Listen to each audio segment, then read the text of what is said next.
Welcome back to another episode of the Downsizing Roadmap podcast with your hosts, Jodi Roscoe and Heather Fisher. We're talking about all things downsizing, from our own experiences with clients to guest experts. Let's make downsizing easier, one conversation at a time. Welcome to Downsizing Roadmap. I'm Jodi Roscoe. I'm Heather Fisher. And we are going to talk about downsizing to a smaller property today. So whether that's a 3,000 square foot house to a 1,200 square foot house, we're just mostly going to talk about room by room, how to downsize things to a smaller. Yeah, appropriately to a smaller house. You can't take everything. Mm-hmm. And we talk a lot on other episodes about the heirlooms and the memory items. Today we're talking like your household. Yeah, literally. The things, your day-to-day things, not the hard stuff, not, the harder decisions to make, but literally you don't need as many things. Right, 27 tablecloths. Yeah, to manage a smaller house and what you'll use that smaller living space for. So. Yeah, so I think what we have seen is that people really underestimate how much the smaller space will hold, and they don't overestimate maybe. Yeah, whichever way to say that, but they don't get rid of it. Too much. They bring too many things, and they think, oh yes, well we can, that'll all just fit right into that smaller space, and it doesn't. And they live, we've definitely seen people who are living among boxes and kind of have little paths that they can go through, and that is really just not the goal when you're downsizing, to create yourself such a crowded space that you can't even feel comfortable in your home and feel comfortable living there. So downsizing can create so much freedom in your life by the time and energy and maybe financial pieces that change when you move. But if you just bring everything with you to a smaller place, you're just compounding problems and hurdles. So don't do that. Let's talk about some things you can give up and don't need and might think that you do, but you really don't. Yeah, when we have people who are moving, when we've helped them sell their property, and they get boxes, and then they get more boxes, and then they get more boxes, because things just seem to come out of everywhere, out of the cupboards and out of the garage and the attic and all the things, and it ends up being way more things than you even think you have. So number one, I would say start early on this process. I know that's what we're always preaching, but just get started on it. You can wait. You don't have to move right away, but have that in mind when we're going to talk about this room by room kind of guide. But have in mind how much you think you can take to the next place as you're doing that. But just kind of start early and get it done. But like, for example, we're going to talk about how to determine what to keep and what to let go. We're going to suggest numbers of things for your rooms, and space-saving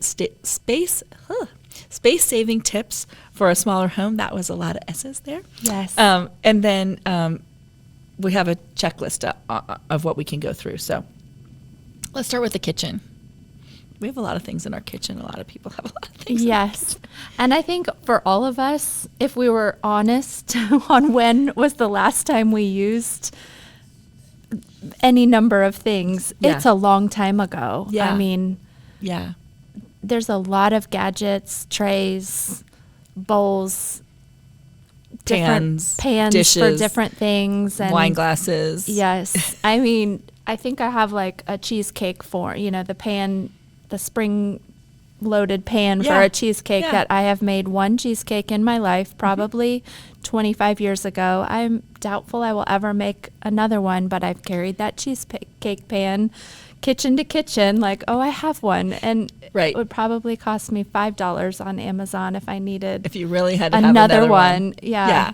So, or you could probably borrow one even from somebody for the amount of times that you make cheesecake, because it's not like that's a daily thing that you do. Right. So I think there's a lot for any of us that if we were honest about how much we use things, we could all reduce. But certainly if you're going to a smaller space, it will make your life better if you reduce and just have space for the things you are going to use. Yeah. Yeah. I think that things that multiply for me in my kitchen are the like whisks and spoons and like all of the Spatulas, that drawer that it just seems to get. We buy new ones and we don't let go of the old ones, and I don't listen to myself and all my advice sometimes. I will clean it out every once in a while and be like, why is all this stuff in here? But I think some of that stuff really, for me. Yeah, we got those drawer dividers that go front to back a couple years ago. And so instead of one giant drawer Messy. where everything's all tangled, it's got the sections. That was a game changer, actually. Okay. Because you had to kind of think compartment-wise, and I don't know. That was one thing. I don't advocate for a lot of organizing things, but that definitely helped my drawers. Well, I think organizing things are okay, unless it's like buying more bins to put your stuff in bins in the basement or the attic or whatever because you're hiding it and you're not looking at it. But I think like inside drawers and things that really do help keep you organized and honest, because like if the whisks go in one place and all of a sudden you have somebody gave you something or you got whatever, now you have 4 of them, then like, hey, I don't need all those. Yes, and it's always the whisks that are tangled with everything else. Always. They're all big and bulby. Yeah. So consider what you actually use day to day. I mean, if you are a cookie baker, then you definitely need your cookie sheets and your, mixing bowl. But if that's not something that you do very often, something to think about. So, and when you're going, what we're doing, this room by room checklist is on for 2 people. So 2 people are going to live in a property that's not huge. And so what would they need to take for those? I think, Jodi, a lot of times in this move, whether it's to a condo or where it is, when you're taking this step down move, a lot of times part of that is holidays and things shifting to someone else's house because of the space and those considerations. So, there's a little bit of emotion around that you're not going to be the host for those. But if that's the case, either pass some of that to that next host so the family traditions can carry on, but also be realistic on whether you're going to be having people in the numbers that you may have had for different occasions before, and not needing to keep hosting all the paraphernalia that comes around hosting, I think fills a lot of our cupboards. Yeah, I agree. Guests and all of that coming over and whatever. And to be honest, y'all aren't going to have your big dining room table in the new house either. So somebody else may be hosting, or you may just be doing it in a little bit different way. Yeah. So essentials for a 2-person household in the kitchen. Multi-purpose tools, number 1, are a great way to save space. So single taskers are not so great, right? So do you have something that can do all the things? I have a little oven that's also an air fryer, and it kind of, multi-purposes is all, and it's a toaster. It's like a toaster oven. It can do all the things. Yeah. And so instead of having the air fryer and the toaster and, lined up on the counter. Yeah. So think about if you can find things that are multi-purpose.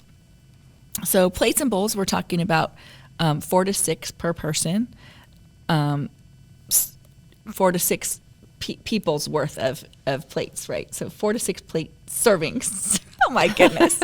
Not per person, like not each person needs 4 plates, right? Yeah. We're talking about 4 to 6 total plates. For 2 people, correct. 4 to 6 plates. Goodness.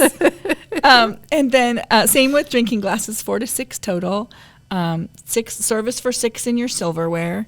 Again, we're not having the whole family over with all the people, and if we are, maybe we switch to paper plates and that. Maybe we make some new traditions, or all the Christmas dishes go to somebody else if they want them and they have that. Or I just took my mom's salad plates of the Christmas dishes, so maybe you kind of change that a little bit and somebody else has the dinner, but you don't keep all that entire serving set. So different ways that you can do that. But pots and pans, 1 small, 1 medium, 1 large, 1 frying pan. So really simplify. You're really simplifying some of the things. Yeah, in your day-to-day use, you're not.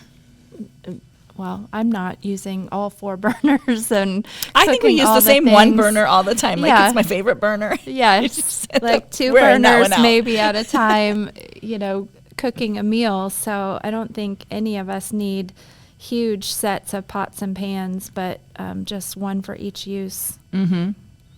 And then the cooking utensils, kind of one of everything. So not 4 or 5 whisks, 1 whisk, 1 slotted spoon, you know, all of the things as they go along. But Yeah. and also, I think those are the kind of things that, like we already talked about, multiply in that drawer that are single-use things. And so, do you really need like an avocado slicer, or could you use a knife for that? You Yeah. know, things like that. Yeah. Your silverware spoons can do a lot of the heavy lifting. I mean, Yeah. you know, the larger size. Yeah, for sure. A lot of these things. Yeah. Mixing bowls, just a set, like a 2 or 3, like the nesting bowls, you know, measuring cups, measuring spoons, cutting board, colander. So just kind of think really pared down, because I have all of these things, but I have more than one of these things. And you probably do too. And so which are your favorites ones of each of these things, and let the rest of it go. Yeah, for sure. I mean, as I've said before, combined houses, and you know, some of my stuff is in storage as we get ready to move again, and I don't need it. I mean, we've been using what's in our current home, and I just need to take those duplicate kitchen things straight to donation. Yep. As soon as I get in there, and Or put them in a box and then go to Lauren's house. yes, yes. Yes. Yes, Apartment next year. Yes, apartment next year for both the girls. So Yeah. They will be well furnished. we'll just weed out all of our things. Your duplicates, my storage unit, we got them covered. Yep.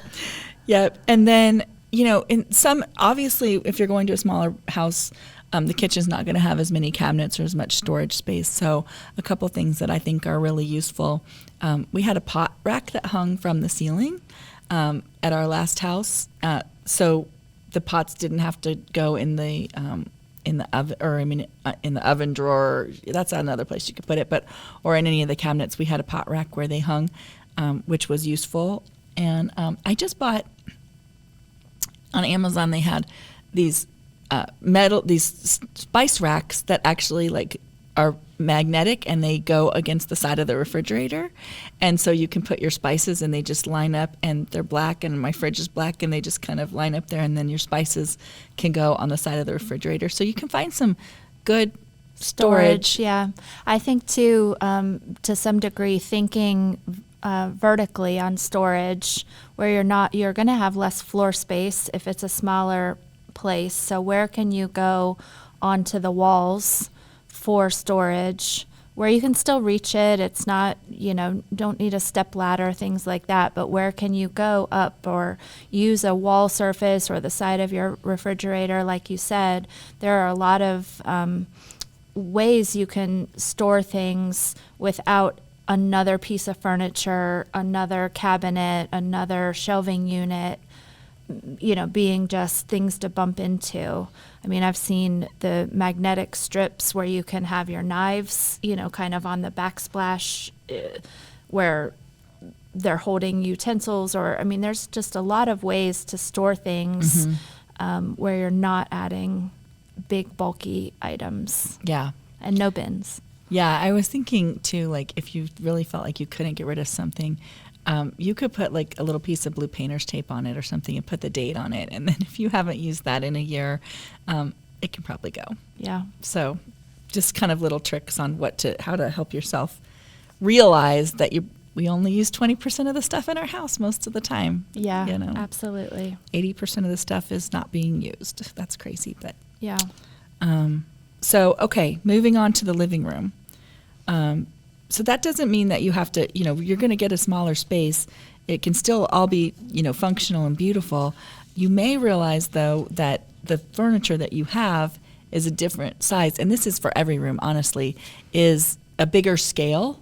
The furniture has a bigger scale. So the couch, which fits perfectly in your big family room, may feel really huge in your smaller space. So you may have to look at going to a love seat or downsizing that furniture as well as the house a little bit. Yeah, and that's okay. I think there's some great options for making those multi-use too.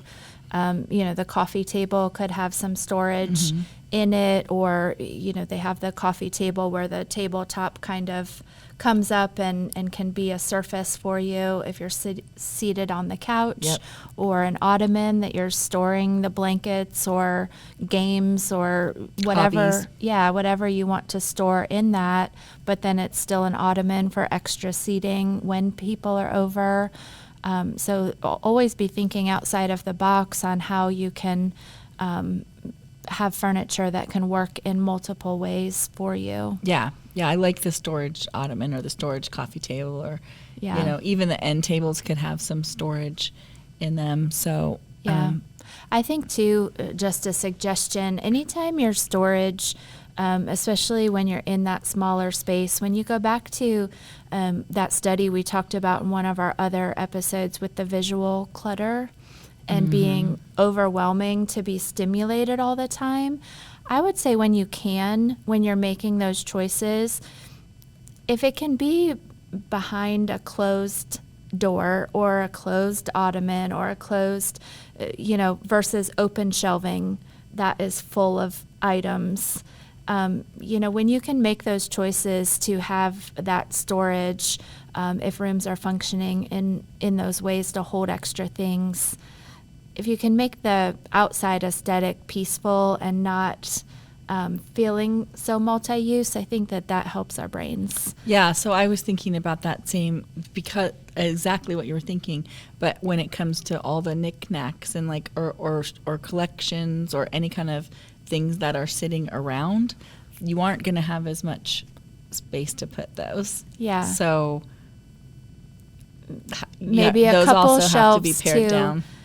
display your favorites so that you see those, but then don't have so much on shelves everywhere and all of that where your space just doesn't feel peaceful. It feels Right. crowded. Yeah. If that can be behind doors or inside things, that can just feel better at the end of the day when you're sitting around. So if you have collections of things, maybe pick your top 3 favorite things and put those out. Or if you have tons of books, pick the ones that you would actually reread again. I think we keep a lot of books sometimes that we aren't going to read again. We read them once and one and done. Yeah. So keep the ones. I always say, if you think you might read that book again, if you loved it that much that you want to read it again, then keep it. Otherwise, Yeah. And I think, again, going up off the surfaces and onto the walls when you can to display those treasured items, and keep room on the surfaces so that you can, use those day to day for whatever you need to. If you don't have the giant dining room table that becomes a collection spot and you just have one small dinette table that is going to be where you eat and pay bills and do a puzzle or whatever, the more stuff that it's not the holder for, the more space and freedom you'll have to switch activities. yeah. Yep. So basically in the living room, we're talking some kind of a love seat or a couch, smaller couch with a couple of chairs, a coffee table, maybe a few side tables. You're going to need a couple lamps, and then a media console or whatever you're going to do with your TV. If you could just hang the TV on the wall, you might put a little console underneath, maybe little shelves that just hold those few collectibles that you want to keep. So Yeah. pretty minimal on the living room. Yeah, absolutely. Bedroom. Yeah, so again, you want to make sure that you're not making it difficult to maneuver around. So depending on the size of the bedroom, you really want to evaluate if the bed you're bringing from your current house is the right size. If you have a king, it might be time to go to a queen, or if it's just you, maybe you want to go to a full, or just make sure that there's plenty of room to maneuver around the bed, especially if mobility and or health concerns maybe something to look at in the future for getting up to go to the bathroom in the middle of the night, or needing assistance and someone to be able to help you in that room. You don't want it to be difficult to maneuver around with a giant bed in a room that might be smaller, or dressers in the way where you're bumping, your hip on them every time, you turn the corner to get up in the middle of the night. So whatever you can do to give yourself just some space in the bedroom. I mean, realistically, we need the bed to sleep on and a table, a nightstand. And then, are there options in the closet where you can have that clothing storage, pare that down so that it all fits in the closet and you don't need, giant dressers. I think that was such a thing. I know my parents had the full, the long dresser with the big mirrors and the tall dresser and the heavy nightstands and the bed and all of those beautiful furniture sets that all came together. But there comes a time when that doesn't work quite so well to have all of that furniture. So I've never had a dresser in my adult life. I had a dresser when I was little, but when I moved out, I think I had it. I had it when I lived in California, and when I came back, I didn't bring it, and I haven't had a dresser since. I've always had all of my clothes in my closet, and I have some shelves in there. I've always made some, shelves, or even those rolling plastic things that I did when I was younger, and socks went in there and underwear went in there, and I've just never had a dresser. Yeah, the funny thing is when I was in my early 20s and moving into my first apartment, my next door neighbors from, beside my parents' house where I grew up, they were getting new furniture and knew I was starting out on life, and they gave me their full bedroom set because they were getting new. So I had this, the giant traditional long dresser and the armoire. And so it had been through their whole, 20 years. And the tall dresser is still, still what I love it. It's, I might be time to get a new one, but it's very well made and it's sturdy. And the long dresser with the mirror went away long ago, but I still have that tall. So it's lived a good life through. But the first words you said were "I love it," and so that's great. Yeah. If you love it and it's working for you, then that's fantastic. You would have to and if you were moving that to a much smaller space, you'd have to just figure out if that works in that room with the bed on one wall. And most bedrooms have enough for a dresser. Yeah. But often we see those many dressers in rooms when we go to properties to list properties, and it's just very common for people to have several dressers in their room, and the bed and the nightstand and the dog bed and something at the end of the bed and lots of things, and it just starts to really feel small. Yeah, and it legitimately can be a trip hazard. As we get older, we're getting up more in the middle of the night, and you just don't want to be bumping into things and needing assistance. Right. At the crack of dawn in the morning or in the middle of the night. So linens, the linen closet.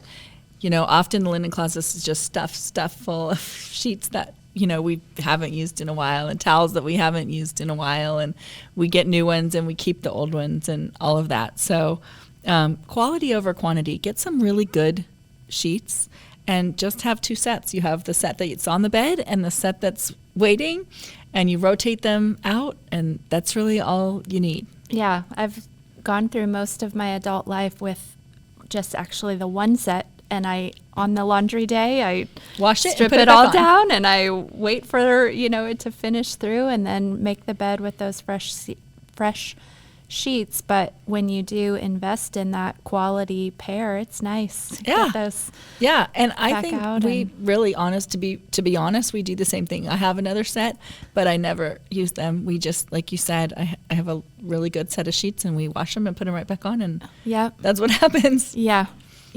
So I think that, it would be such an interesting experiment to just go open people's linen closets house to house, because towels, oh my goodness. So many towels that accumulate, and I think, do all of us just buy new towels and never get rid of the other ones? And we think they'll become our cleaning towels. Yes. And then I have enough cleaning towels. Right. you can only use one bucket and Right. I will say, like, At a Sixa time. loves that stuff. Yeah. The dogs, they can be tattered and whatever, and the dogs there, they use them for all kinds of things. So if you have a whole bunch of towels, that's a really great place to take them. yeah, And they'll they take don't, they can be comforters and stained. And it blankets, doesn't too. matter. So it's not like it has to be in great, comforters, blankets, all of that stuff. So it doesn't have to be in great shape because the dogs enjoy them no matter what. And so, when we cleaned out Mom's house and Grandma's house, I mean, it was like tatters of towels like that were clearly from like the 70s.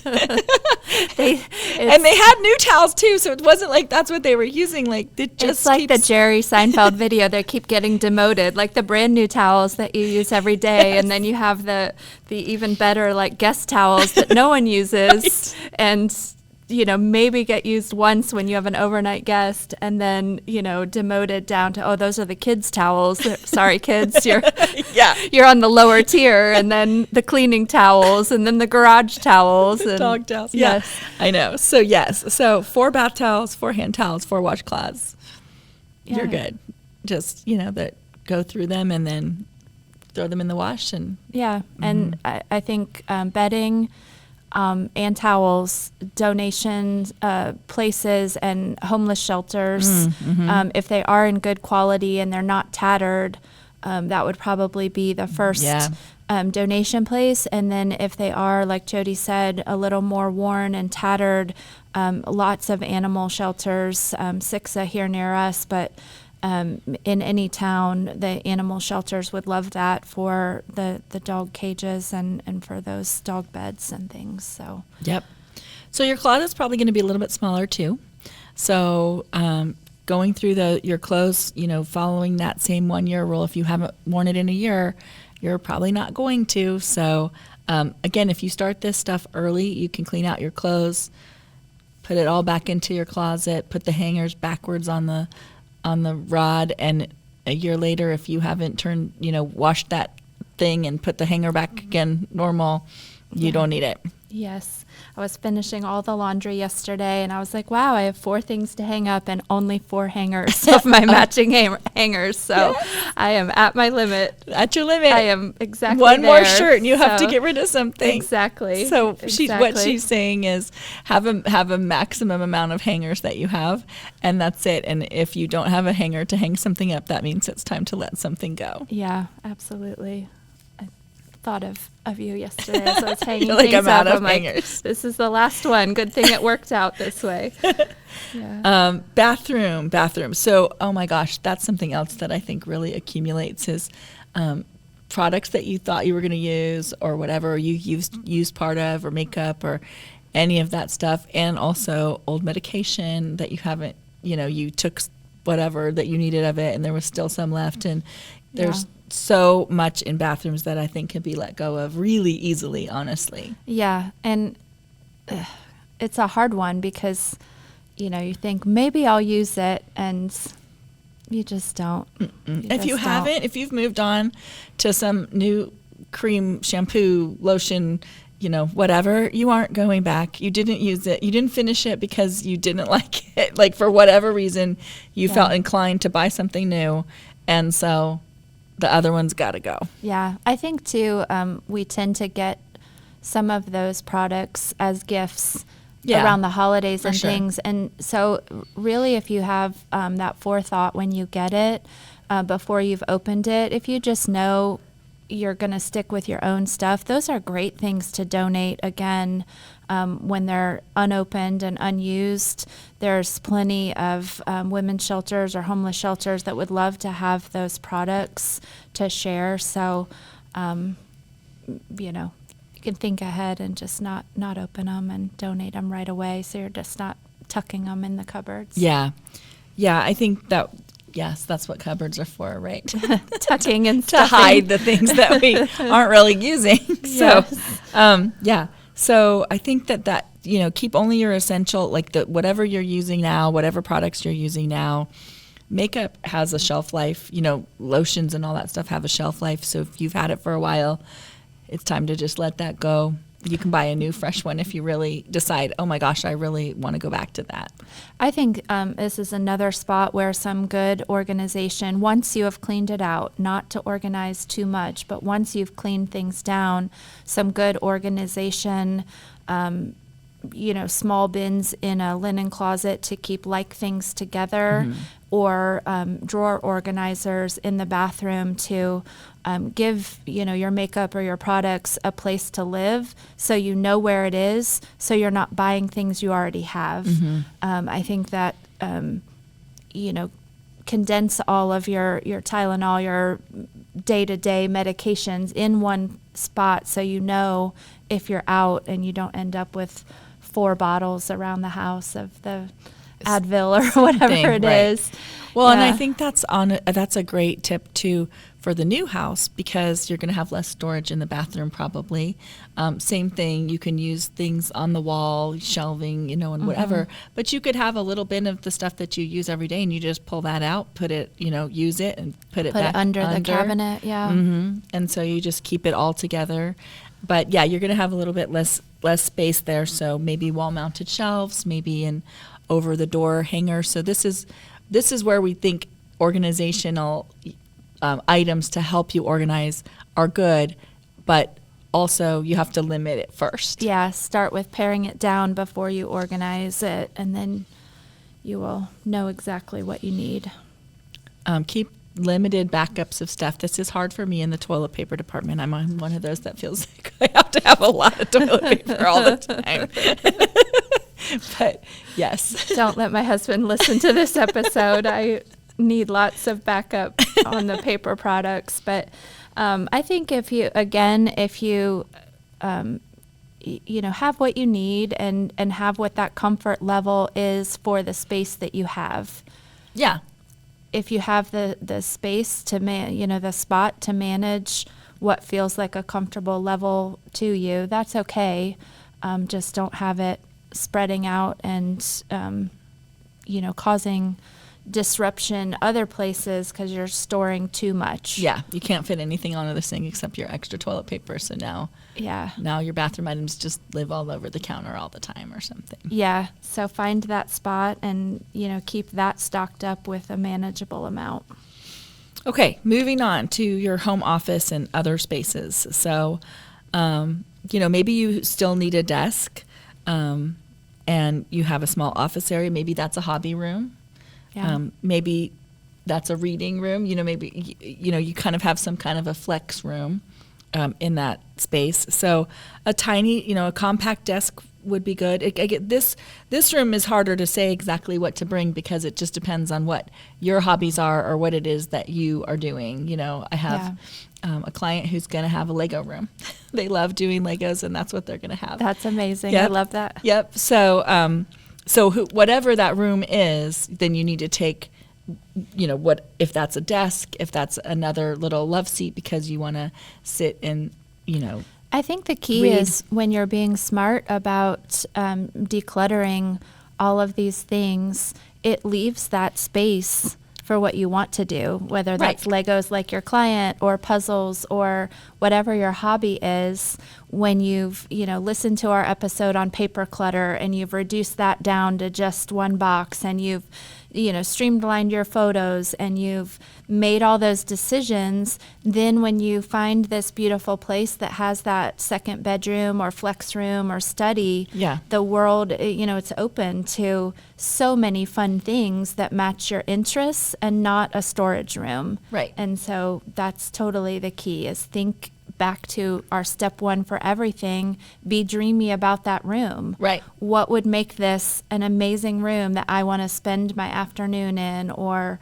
come home to? Yeah. What is that? And how can you make the room function that way versus, we have a second bedroom. Look, it's like a storage unit. Yeah, it's got Look all how the many stuff boxes we crammed in there. can stack to the ceiling. Yeah. Don't do that. Be dreamy about what that space could be and then manage the other things to leave that space for it. For sure. So, and then you got to downsize the storage and the garage and the attic and all the stuff that you've put off making decisions on until now, and now it really genuinely isn't going to fit.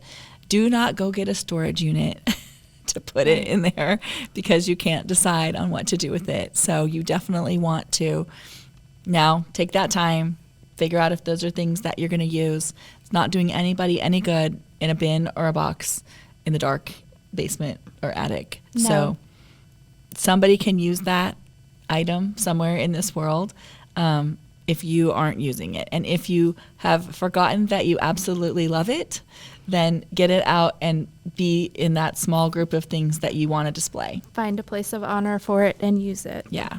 Yeah. In the garage, too, a lot of times we'll have a lot of tools, which you may not need. You know, maybe it's a condo and you aren't going to have to do any yard work. Woohoo! And so, you know, all of the yard tools can, you know, go.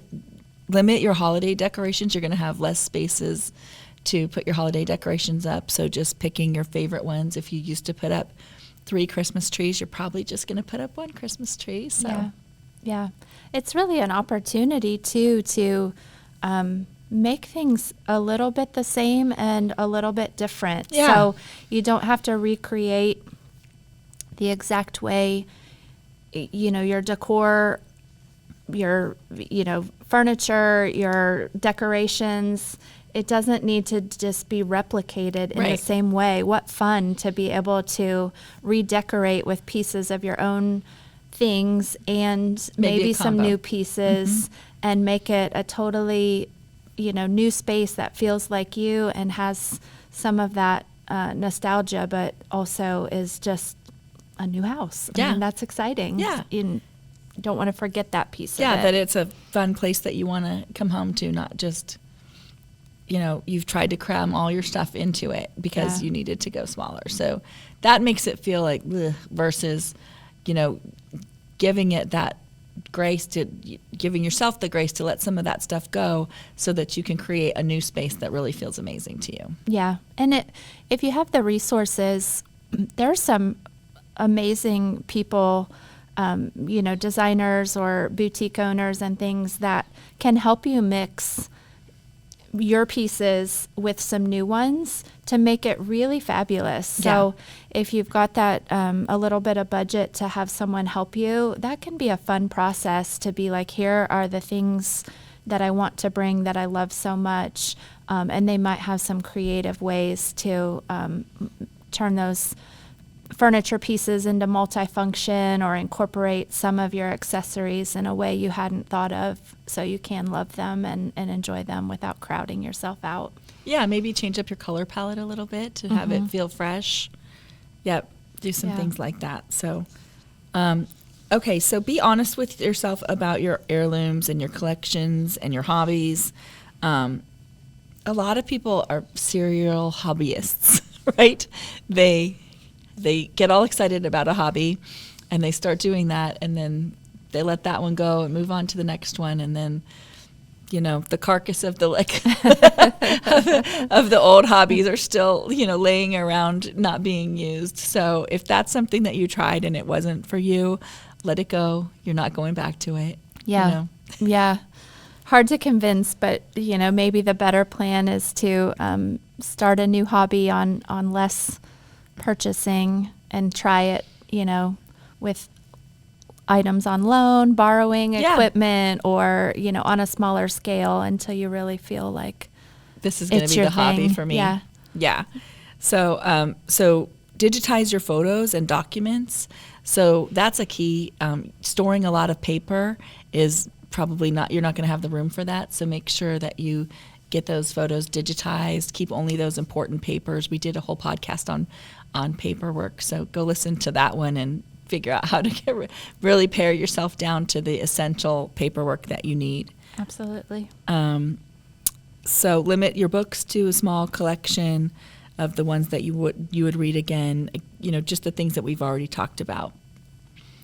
Just keeping those few cherished things. So yeah, I think all good points, and we will talk about all of those categories in depth, have on some of them and will on future episodes, we'll of do course. photos and all the things. Yeah. Stay tuned. Yes. Yes. Because those are the harder ones, honestly. We do have a podcast on heirlooms, too, if you if you want to dig deep into that one. Yeah. It can be a challenge, but definitely doable. And when your new space isn't overloaded, then everything is better. Yep. So create a checklist for yourself about what you think you're going to take. So that makes it easier to make decisions as you go along and realize I don't need, 12 of these. I just need this one.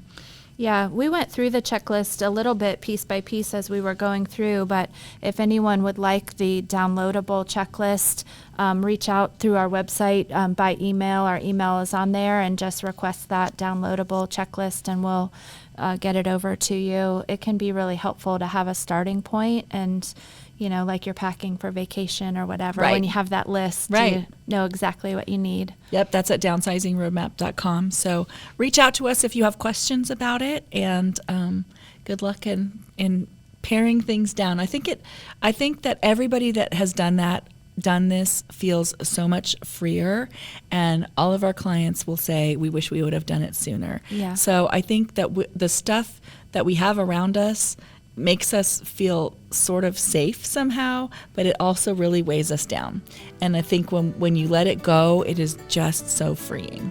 Yeah, the people that we know that have not quite pared down enough are the ones struggling the most with The smaller space. And it's just because of those delayed decisions. And now it feels like, now I'm just crammed in a cramped space. Yeah. Instead of, We do not want that Yeah. for people. So do what you can to make those decisions, and we will talk more next time. good luck with it. Awesome. Thanks, Jodi. Thanks. Bye-bye. Thanks for joining us on the Downsizing Roadmap podcast. If you found this episode helpful, be sure to subscribe, leave us a review, and share it with someone who might need a little downsizing inspiration. Have questions or ideas for future episodes? Reach out to us on our website, www.downsizingroadmap.com. Until next time, let's keep simplifying and moving forward.